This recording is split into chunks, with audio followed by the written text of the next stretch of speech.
All right, I'm trying to go to a market for the first time since moving to Florida. I'm running behind. I don't even have makeup on. Wish me luck. I really wasn't optimistic that I was actually going to be able to find anything.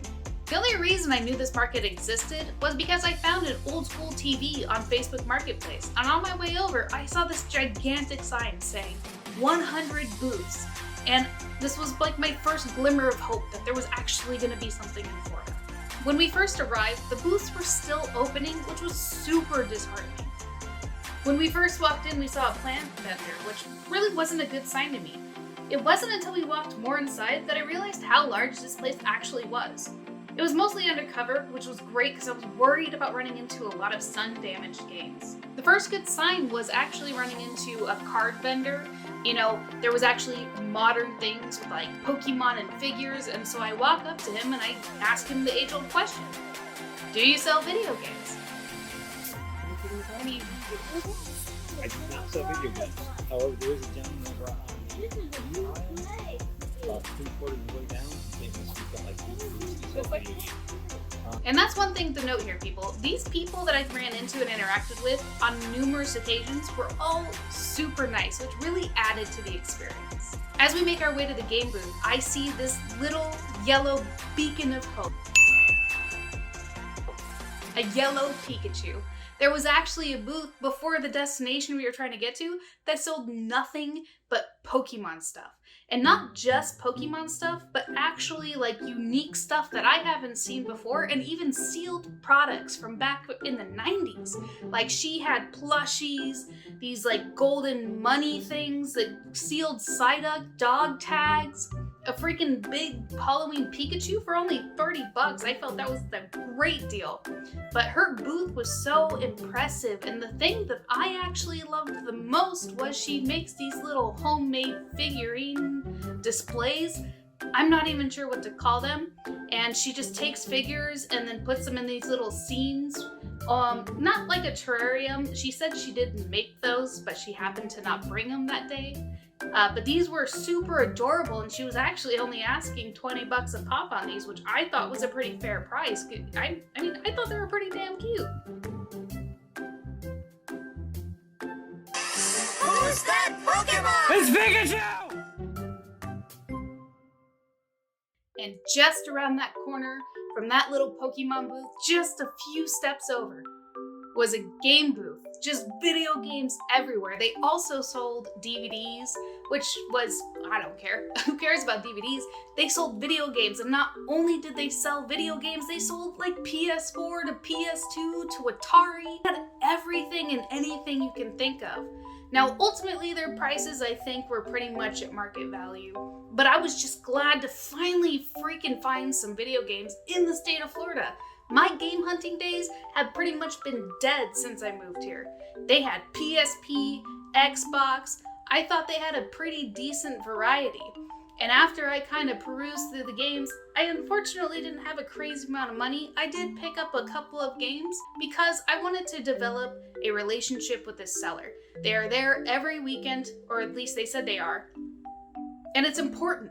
If you are going to be a game hunter, a game collector, you need to develop relationships, and you gotta pay for it too, to show that you are a buyer to those people that are gonna be there on a regular basis selling to you. This place is not terribly far from my house, so I wanted to make sure they knew who I was. I struck up conversation with them. I let them know that I like collecting video games, and I spent a little bit of money that I didn't necessarily have. And ultimately, I think I paid a little bit up on some of these games. But I want them to know that I'm here and I'm ready to purchase video games so that in the future, maybe I can negotiate some of those prices just a little bit lower. I am super surprised at the amount of like card booths and just modern stuff that was at this market.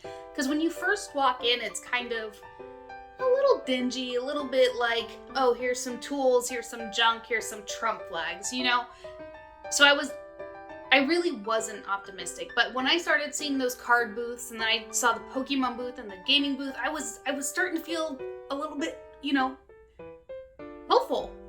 And so, we came across this other like anime type booth, a lot of pop filters, a lot of little figures, and they had this cute little Blastoise figure for $5.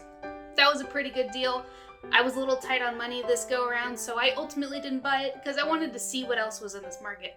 This market is huge, and I need to go back and explore this place even more. And when I really felt like I was getting my fill, I was just glad I found something.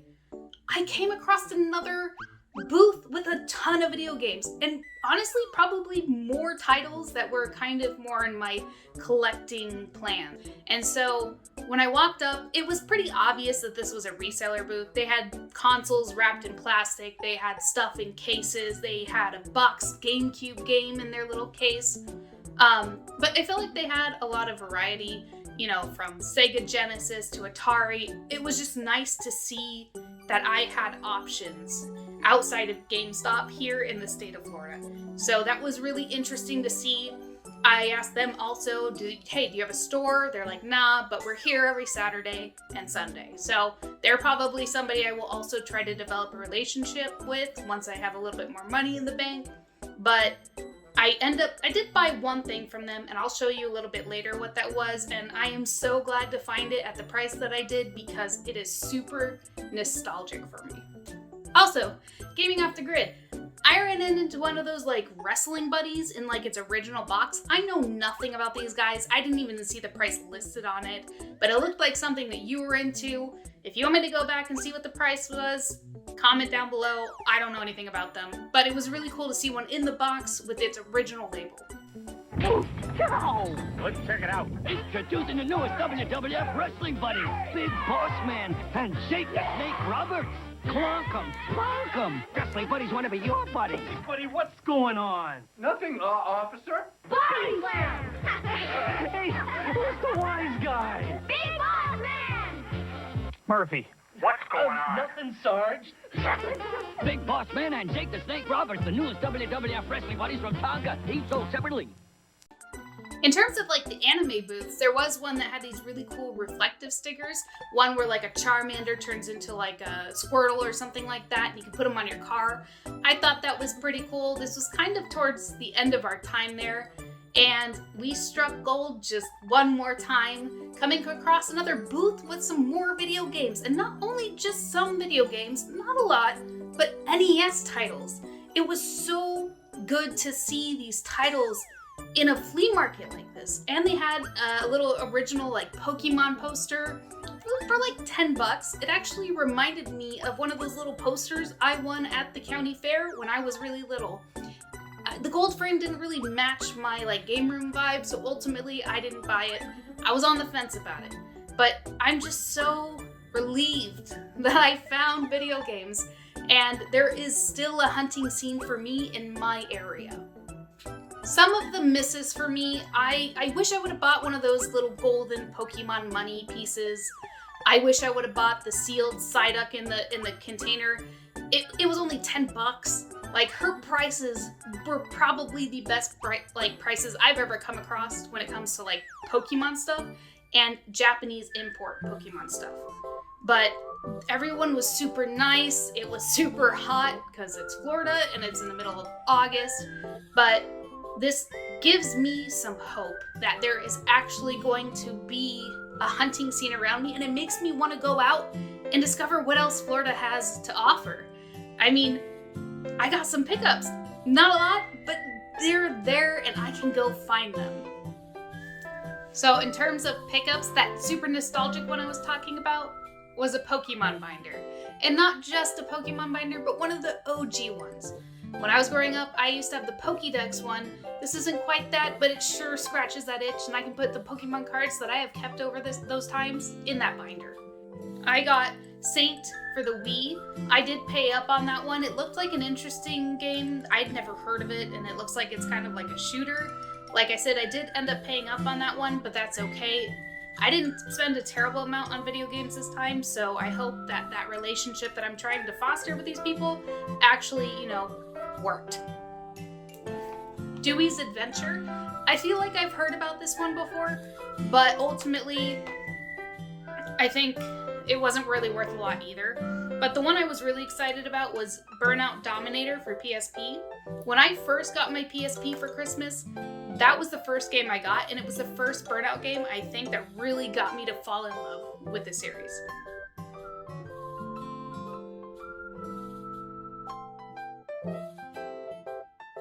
I ended up getting this amazing homemade Pokemon like figurine from that lady. You'll see it, you probably see it earlier in the footage. I couldn't let this one go. I don't know why this one was calling my name, even with the derpy like Slowbro on it, or Slowking, I don't remember. He's so derpy, but I loved the figurine. I think it's going to be a really unique piece of my collection, and for 20 bucks, I was happy to, you know, pay into something that I thought was a good use of her creative skills. I also ended up getting some Pokemon dog tags in its original container, or case, whatever the hell you want to call it.